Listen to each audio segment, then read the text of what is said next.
గలతీయులకు రాసిన పత్రిక 3వ అధ్యాయము, గలతీయులకు రాసిన పత్రిక 3వ అధ్యాయం 14వ వచనంలోని ఒక భాగాన్ని చదువుతున్నాను, వినండి. అబ్రహాము పొందిన ఆశీర్వచనము క్రీస్తు యేసు ద్వారా అన్యజనులకు కలుగుటకై క్రీస్తు మన కోసము శాపమై మనలను ధర్మశాస్త్రము యొక్క శాపము నుండి విమోచించను. అందరూ నాతో పాటు చెప్తారా? అబ్రహాము పొందిన ఆశీర్వచనము క్రీస్తు యేసు ద్వారా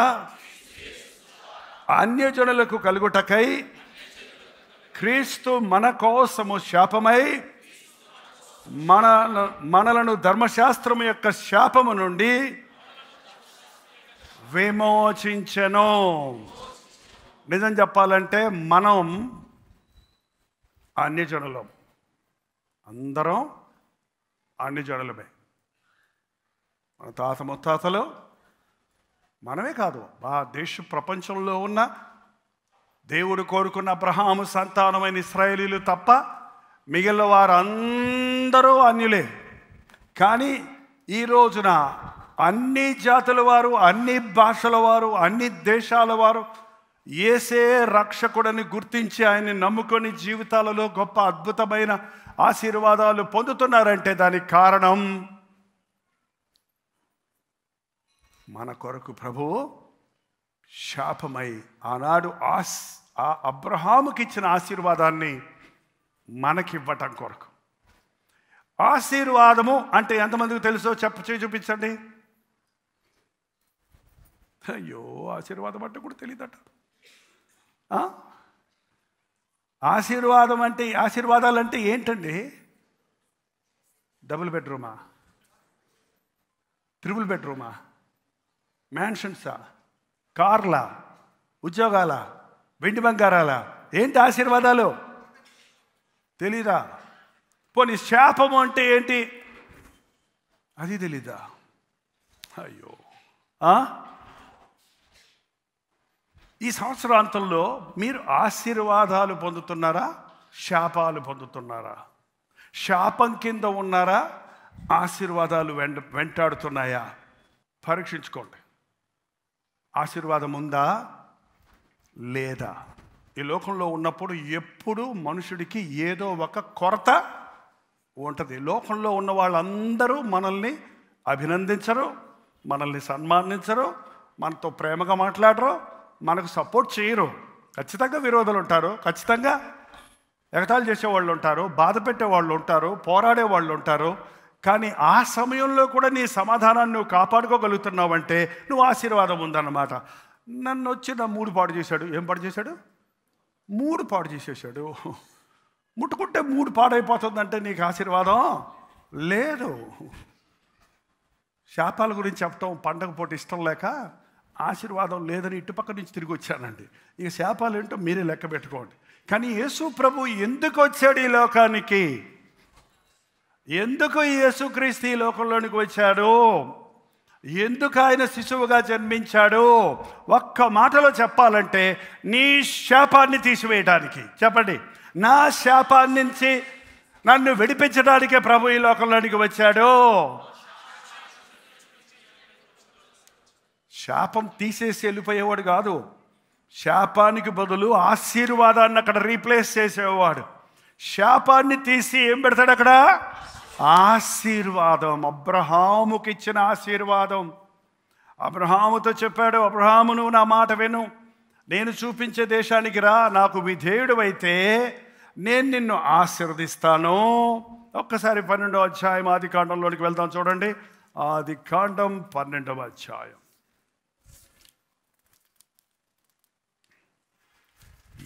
ఆదికాండం 12వ అధ్యాయం 2వ వచనం అండి. నిన్ను గొప్ప జనముగా చేసి నిన్ను ఆశీర్వదించి నీ నామమును గొప్ప చేయుదును, నీవు ఆశీర్వాదముగా నుందువు. నిన్ను ఆశీర్వదించు వారిని ఆశీర్వదించదను, నిన్ను దూషించు వారిని శపించదను. భూమి యొక్క సమస్త వంశములు నీ యందు ఆశీర్వదించబడును. ఒకటి, నేను నిన్ను గొప్ప చేస్తా. ఏం చేస్తాడట? యేసుప్రభు నమ్ముకొని దరిద్రుడైనోడు ఎక్కడ లేడు. ఏంటంటే యేసుప్రభు నమ్ముకొని దరిద్రురాలను అయిపోయినా ఎవడు ఉన్నారమ్మా? ఉన్నారా? దరిద్రుడు ఒకడు ఉండెను, వాడికి తినటానికి తిండి లేదు, ఇల్లు లేదు, ఒంటినంటే గచ్చి ఉంది. కానీ దరిద్రుడా ధనవంతుడా? ధనవంతుడు ఒకడు ఉండను, వాడు బహుగా సంతోషిస్తుండను. కానీ చనిపోయినప్పుడు ఎవడు పరలోకం వెళ్ళాడు? అంతసేపు ఆలోచిస్తారా? నిన్ను నేను గొప్ప చేస్తాను. దేవుడు నిన్ను గొప్ప చేయాలంటే నీకు ఆశ ఉందా? నిన్ను గొప్ప చేయటానికి నీ నీ నీ డిపార్ట్మెంట్లో నువ్వు మంచి పేరు తెచ్చుకునే వ్యక్తిగా ఉండటానికి, నీ ఇంట్లో నీ బంధువుల్లో నువ్వు శ్రేష్టమైన వ్యక్తిగా ఉండటానికి, నీ ఇరుగు పొరుగు వారి మధ్య అబ్బా వాడికి ఏమిరా, వాళ్ళ దేవుడు ఎంత గొప్పవాడో అని చెప్పే రీతిగా నిన్ను హెచ్చించడానికి దేవుడు సిద్ధంగా ఉన్నాడండి. అడగండి దేవుని దగ్గర, గొప్ప చెయ్యి ప్రభువా. రెండోది, నేను నిన్ను ఆశీర్వదించదను. నీవు ఆశీర్వాదకరముగా మారతావు. నేను నిన్ను ఆశీర్వదిస్తాను, నువ్వు ఇతరులకు ఏమైపోతావు? ఎవడి బతుకు వాడిదే కాదండి. నిజమైన క్రైస్తవుడు ఒకడు ఆశీర్వదించబడ్డప్పుడు అనేకులకు దీవెనకరంగా మారతాడు. నేను గొప్ప చెప్పుకోవటం లేదు, కానీ నా జీవితాన్ని యేసుప్రభు చేతుల్లోకి పెట్టాక నాలాంటి యవనస్తుల్ని అనేకుల్ని ప్రభు కొరకు రక్షించడం జరిగింది. అలాంటి వారు అనేకులు సేవకులు అయ్యారు. వారు అనేకులకు ఆశీర్వాదకరంగా మారుతున్నారు. ఆశీర్వాదకరంగా మారటం అంటే ఒకరి కొరకు మనం ప్రార్థన చేసినప్పుడు, ఒకరిని మనం దీవించినప్పుడు, ఒకరితో మనం మాట్లాడినప్పుడు, ఒకరికి దేవుని వాక్యం అందించినప్పుడు, వారి సమస్యల నుండి విడుదల, దెయ్యములు పట్టిన వారు విడిపించబడటం, పాపపు జీవితంలో ఉన్నవారు బయటికి రావటం, మారు మనసు పొందటం, వారి జీవితంలో సంతోషంగా కుటుంబాలతో వర్ధిల్లటం అనేది నిజమైన ఆశీర్వాదం. నేను నిన్ను ఆశీర్వదిస్తాను, ఆశీర్వాదంగా చేయుదును. నిన్ను దూషించు వాడిని శపించదను. భూమి మీదున్న సమస్త వంశములు నీ యందు ఆశీర్వదించబడను. అబ్రహాం ఎప్పుడో చనిపోయాడు కదా. భూమి మీద ఉన్న సమస్త వంశములు ఎలాగో ఆశీర్వదించబడ్డారు అంటే, అబ్రహాములో వంశములో నుండి వచ్చిన దావీదు, దావీదు వంశంలో నుండి వచ్చిన మెస్సయ్య, రక్షకుడైన యేసు. ఏ మనుషుడు భూమి మీద ఉన్న వాళ్ళందరికీ ఆశీర్వాదకరంగా మారాడు, కానీ యేసు ప్రభు భూమి మీద ఉన్న వారందరికీ ఆశీర్వాదకరంగా మారాడు. హల్లెలూయా. నమ్ముతున్నారా? యేసు క్రీస్తు ఆశీర్వదిస్తే అది ఎన్నటెన్నటికి ఆశీర్వాదం. ఉందా ఆశీర్వాదం? శాపం కింద ఉన్నామా? భూజనులందరికీ నిన్ను ఆశీర్వాదకరంగా చేయడానికి యేసు ప్రభు జన్మించినప్పుడు ఇందుకే దేవదూతలు చెప్పిన మాట, ఇదిగో మహా సంతోషకరమైన శుభవర్తమానము నేడు మీకు తెలియజేయుచున్నాను.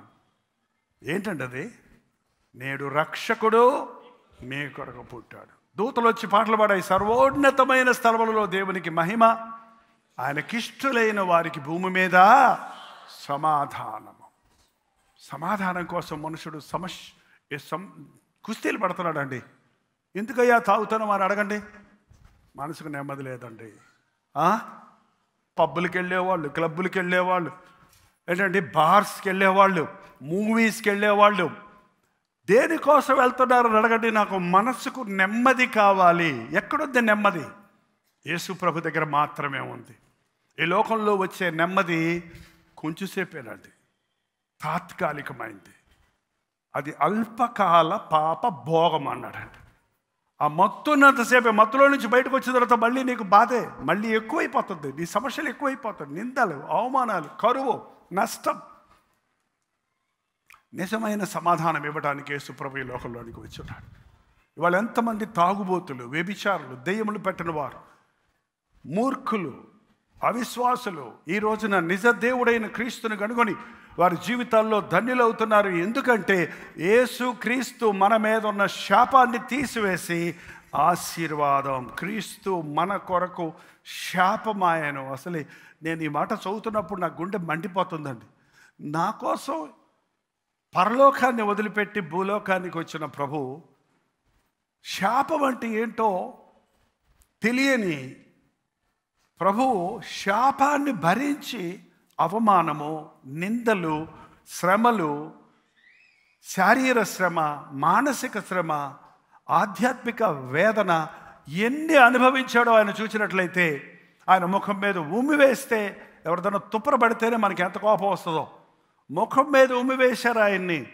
మీకు రావాల్సిన శాపం, ఒక ప్రధానమైన తర్వాత ఒక స్త్రీలో తప్పు దోషం కనిపెడితే, ఆమె గర్భవతి అయితే ఆమెను ఊరు బయటకు తీసుకెళ్ళి ఆమె సొంత తండ్రి ఆ ముఖం మీద ఉమ్మి వేసి ఆమెను రాళ్లతో కొట్టి చంపాలండి. కానీ యేసు ప్రభు ఆ శాపాన్ని తను తీసుకొని ఊరి వెలుపలకు తోలివేయబడి అక్కడ భయంకరమైనటువంటి శ్రమను పొంది ఉన్నాడు. ఈ రోజున నా యేసయ్య నీ యేసయ్య నా కోసం నా శాపాన్ని భరించి నాకేమిచ్చాడు? ఆశీర్వాదం ఇచ్చాడు. మన కొరకు ఆయన శాపమయ్యాడు. యేసు ప్రభు మన కొరకు శాపమయ్యాడు. ఎందుకంటే శాపగ్రస్తులమైన మనల్ని ఆశీర్వదించటానికి. ఏంటి ఆ శాపాలు చూడండి. ద్వితీయోపదేశకాండం 28వ అధ్యాయం. నీవు పట్టణంలో శపించబడదువు, 16వ వచనం. నేను అవుట్లైన్ చదివేస్తున్నానండి. పొలములో శపించబడదువు, నీ తొట్టి, నీ పిండి విసుగు పాత్ర శపించబడుతుంది, నీ గర్భఫలం, నీ భూఫలం శపించబడతాయి.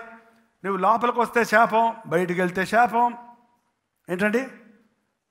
ఎక్కడికి వెళ్ళినా నీకు ఆశీర్వాదం లేదు.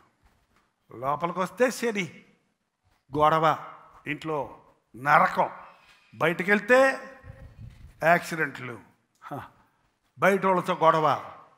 ఏంటంటే ఏది చేద్దామన్నా చెయ్యలేని పరిస్థితి.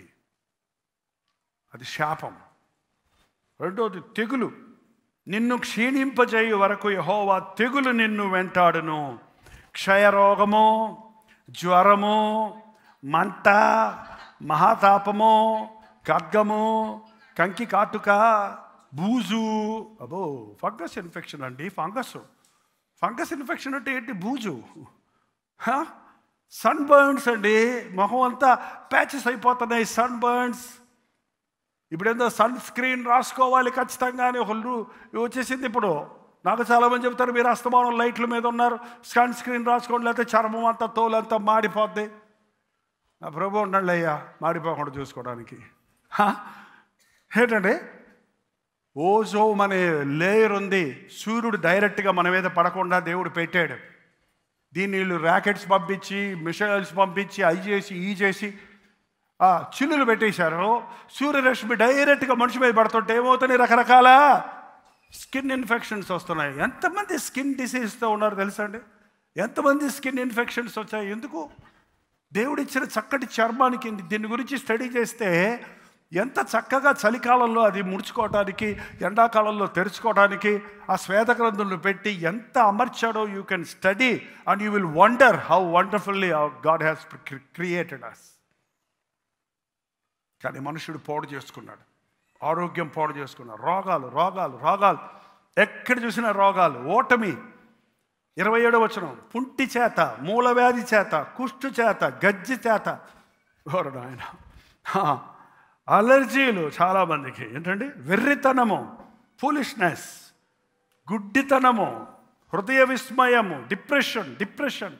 నలుగురు కూర్చొని ఉంటే ముగ్గురు సరిగా ఉన్నారంటే, నువ్వు సరిగా ఉన్నావంటే నీతో ఉన్న ముగ్గురు డిప్రెషన్లో ఉన్నారంట.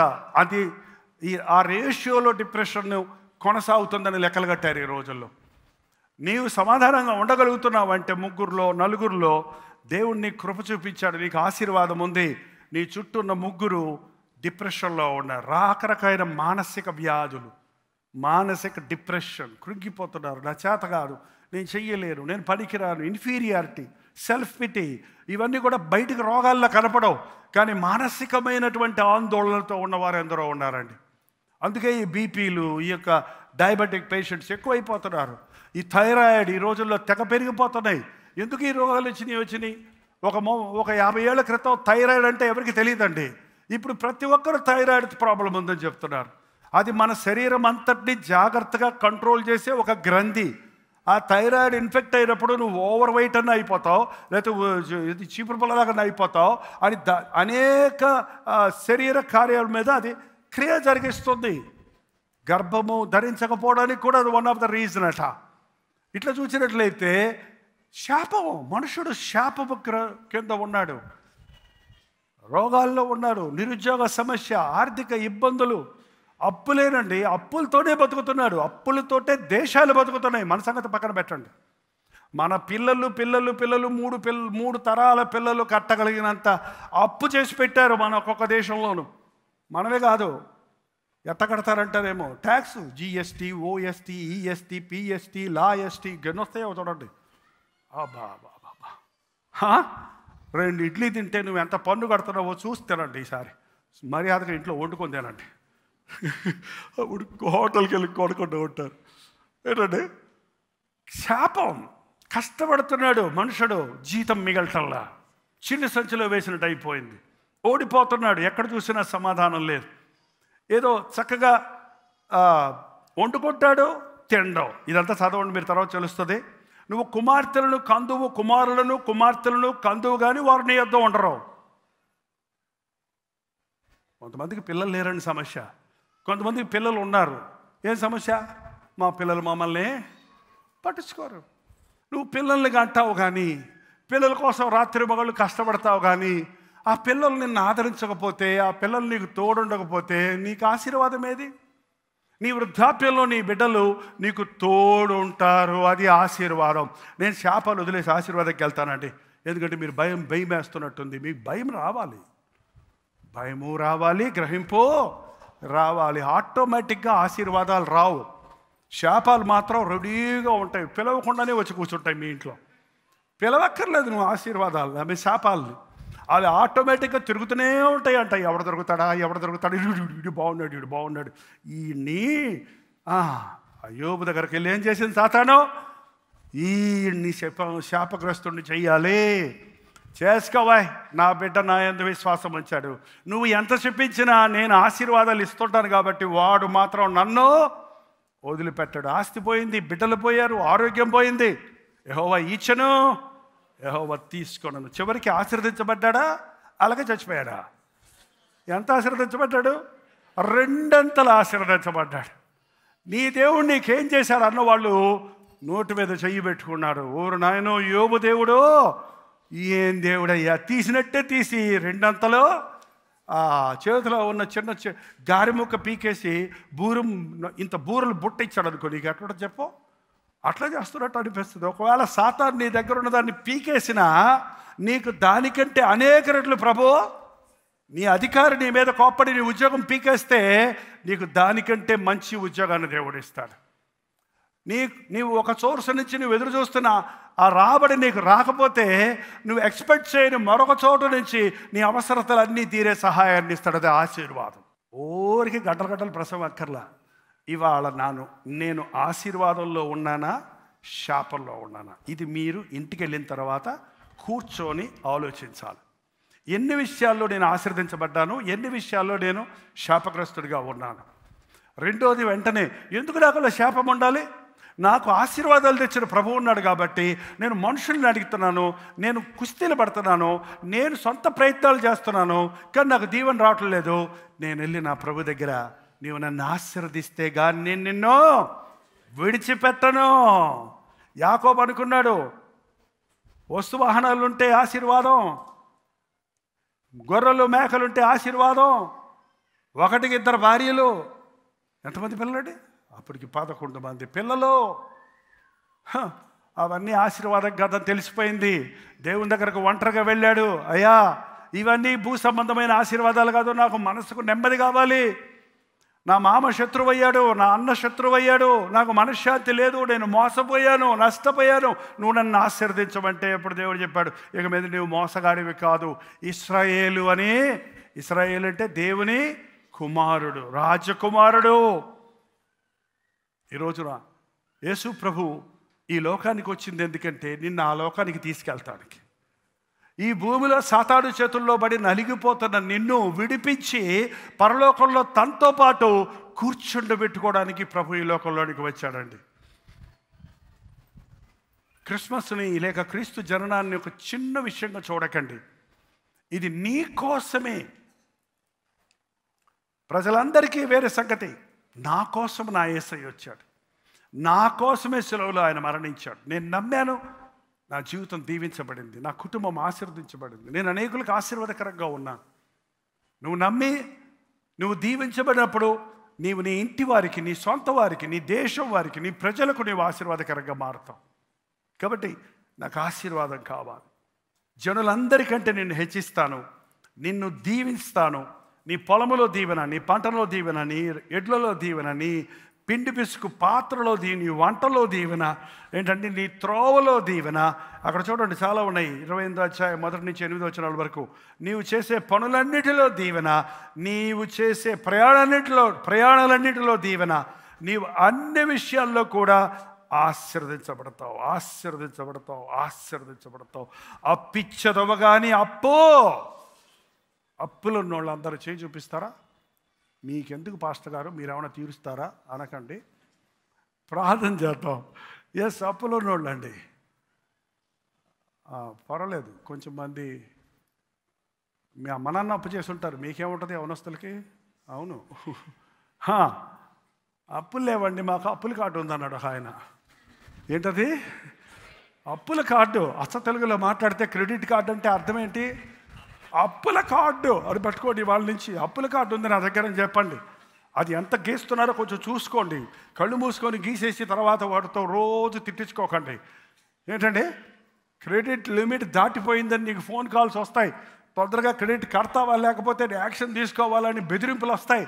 మనశ్శాంతి పాడు చేసుకోకండి, ఉన్నదానితో తృప్తిపడండి. దేవుడు ఇస్తే అది కొంచెమైన 5 రొట్టెలు 2 చేపలు అందరికీ 5,000 మందికి సరిపోయింది. నీ కష్టార్జితాన్ని నేను ఆశీర్వదిస్తానన్నాడు.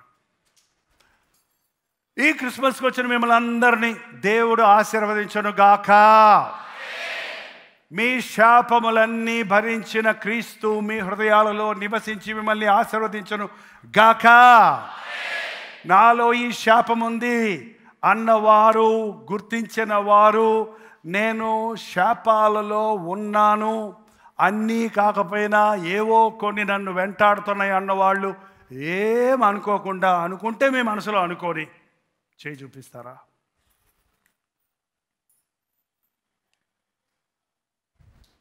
చాలా వందనాలండి. మిమ్మల్ని ఏదో కించపరచడానికో మరో విధంగా కాదు. ఈరోజు మీ శాపాలన్నీ ఆశీర్వాదంగా మార్చడానికే యేసు ప్రభు మన మధ్య ఉన్నాడు అని తెలియజేయడానికి, ఒక ఆశీర్వాద ప్రార్థన చేయడానికి అడుగుతున్నాను. మీరు మీ జీవితంలో, నా జీవితంలో ఆశీర్వాదము లేదు అని తెలుసుకున్నారు చూసారా, అదే మహాజ్ఞానం. నేను బాగానే ఉన్నాను, నాకేంటి వెళ్ళి చెబుతుంటారు కొంతమంది. నేను బాగానే ఉన్నాను, నాకేంటి,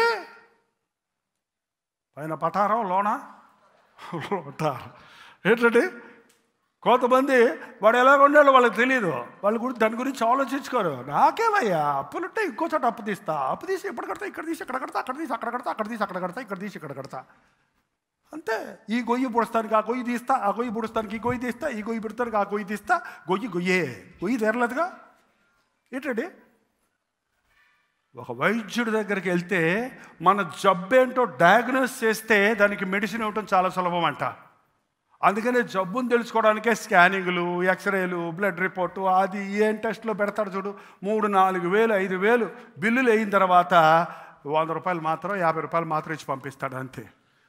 మీ జబ్బు మీకు తెలిసిపోతే దానికి పరిష్కారం, నేను శాపంలో ఉన్నాను అని మీరు నిజంగా గ్రహించుకున్నారు కాబట్టి స్కానింగ్ తీయక్కర్లేకుండానే, ఎక్స్రేలు తీయక్కర్లేకుండానే, బ్లడ్ టెస్టులు చేయక్కర్లేకుండానే మీ బలహీనత ఏంటో, మీ శాపం ఏంటో మీకు తెలిసిపోయింది. కాబట్టి యేసయ్య దగ్గర సర్వరోగ నివారణి, సర్వశక్తిమంతుడైన ప్రభు నీ జీవితంలో ఉన్న ఆర్థిక ఇబ్బందులు, శారీర బలహీనతలు, కుటుంబ సంబంధమైన బాధలు, సమస్యలు, మానసిక ఆందోళనలు, నీవు ఎదుర్కొనే ప్రతి ఓటమిలోనూ జయం ఇవ్వగలిగిన వాడు ఉన్నాడు. ఎందుకంటే యేసు ప్రభు అన్ని విషయములలో మన వలె శోధించబడినప్పటికీ పాపము లేనివానిగా ఉన్నాడు. ఆయన ద్వారా మనకి వాళ్ళ ఆశీర్వాదం దొరుకుతుంది. ఒక చిన్న బాలయేసుని చూసుకోవటం లేదు మనం. పరిపూర్ణుడైన, సంపూర్ణుడైన, పునరుద్ధానుడైన త్వరలో రారాజుగా రాబోతున్న యేసు క్రీస్తునందు మనం ఈరోజు విశ్వాసం ఉంచుతున్నాం. మనం ఆయన్ని ఆరాధించబోతున్నాం. దయచేసి లేచి నిలబడితే ప్రార్థనతో ముగించుకుందాం. ఒక్క నిమిషం అందరూ చేతులెత్తి ఒక్క నిమిషం ప్రభుతో చెప్పండి. నేను శాపం ఉంది అన్నావు కదా, అదేంటో ప్రభుతో చెప్పండి. నా ఉద్యోగంలో నాకు అభివృద్ధి లేదయ్యా, నా రాబడిలో నాకు దీవెన లేదయ్యా, నా శరీరంలో ఆరోగ్యం లేదయ్యా, నా కుటుంబంలో సమాధానం లేదయ్యా, నా గర్భఫలం లేదయ్యా, నా వివాహం జరగటం లేదయ్యా, నా జీవితంలో సమస్యలు ఉన్నాయ్యా, భయం నన్ను పీడిస్తుందయ్యా, డిప్రెషన్లో ఉన్నానయ్యా, నిరుత్సాహంలో ఉన్నానయ్యా. ఏదో చెప్పండి. ఆర్థిక ఇబ్బందా, అనారోగ్య సమస్య, కుటుంబ సమస్య, గర్భఫలాలు లేవా, పుట్టిన బిడ్డలకు మీకు సమాధానం లేదా, మీ యవ్వన బిడ్డలు మిమ్మల్ని నిర్లక్ష్యపరుస్తున్నారా, మీ మాట వినకుండా మిమ్మల్ని బాధ పెడుతున్నారా? దేవుడు శాపాన్ని కొట్టేస్తాడు. యేసయ్య నీ బిడ్డ నీలో ఉన్న శాపమునన్నీ కొట్టి నిన్ను దీవించడానికి, నిన్ను రెండంతలు ఆశీర్వదించడానికే ఆయన ఈ లోకంలోనికి వచ్చి నీ శాపాలన్నీ ఆయన భరించాడు. కాబట్టి ఆయన ఆశీర్వాదాలన్నీ నీకు ఇవ్వాలని ఆశపడుతున్నాడు. దేవా, నాకు ఆశీర్వాదం కావాలయ్యా, ఇది నా శాపమయ్యా, ఇది నా కష్టమయ్యా, ఇది నా బాధ అయ్యా, ఇది నా వ్యాధయ్యా. ప్రతి ఒక్కరు నోరు తెరిచి చెప్పండి. ఒక గొప్ప విడుదల, గొప్ప విడుదల, నిజమైన పండుగ. నీ శాపము నుండి నీ విడిపించబడి ఆశీర్వాదం పొందటం. పరిశుద్ధుడా, ప్రేమగల తండ్రి, నీ ఆవరణలోనికి వచ్చిన నీ బిడ్డలను చూడయ్యా.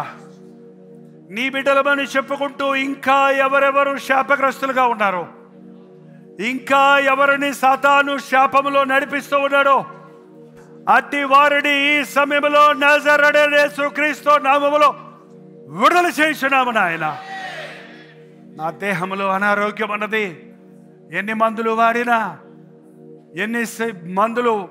ఎన్ని హాస్పిటల్స్కు వెళ్ళినా మళ్ళీ మళ్ళీ మళ్ళీ మళ్ళీ ఏదో ఒక రోగం నన్ను వెంటాడుతుంది, నా బిడ్డలను వెంటాడుతుంది, నా కుటుంబం నిండా అనారోగ్య పరిస్థితుల్లోనే అని ఎవరు ఈ సమయంలో నీ సన్నిధిలో చెప్తున్నారో, నిన్ను స్వస్థపరిచే యెహోవాను నేనే అన్న నీ నామంలో, ఆయన పొందిన దెబ్బల ద్వారా స్వస్థత ఉంది అని నీవు ఆశీర్వదించిన ఆ ఆశీర్వాదాలు వీరి మీద కుమ్మరిస్తున్నాం.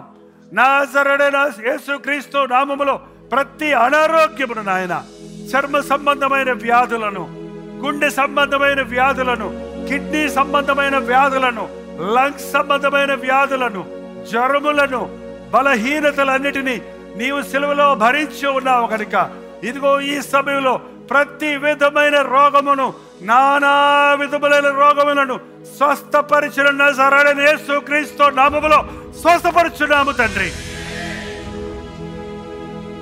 అప్పుల్లో ఉండి రాబడి లేక మన శాంతిని పోగొట్టుకొని కృంగిపోతున్న వారిని నీవు ఆశీర్వదించయ్యా. నీవు ఆశీర్వదిస్తే అప్పు ఇచ్చేదవు కానీ అప్పు చేయవన్నావు కదా తండ్రి. అప్పుల్లో ఉన్నామన్న వాళ్ళు ఇతరులకు సహాయం చేసే స్థితికి ఆశీర్వదించబడినట్లుగా ఈ ముందున్న సంవత్సరంలో ఈ శాపాలు ఏవి మమ్మల్ని వెంటాడకుండా ఆర్థిక ఇబ్బందుల నుండి మమ్మల్ని విడిపించుము తండ్రి. మా బిడ్డల వివాహాలు జరగటం లేదు, మా బిడ్డలకు గర్భఫలం కలగటం లేదు, మా కుటుంబంలో శాపం ఉందా, కీడుందా, అనుకున్నవేమి జరగటం లేదయ్యా, మా రాబడి పెరగటం లేదయ్యా, నా శాపాన్ని తీసేయమని ఎవరెవరు ఇక్కడ నోరు తెరిచి చెప్తున్నారో అట్టి వారిని నజరేయుడైన యేసుక్రీస్తు నామములో విడుదల చేయుచున్నాము నాయన.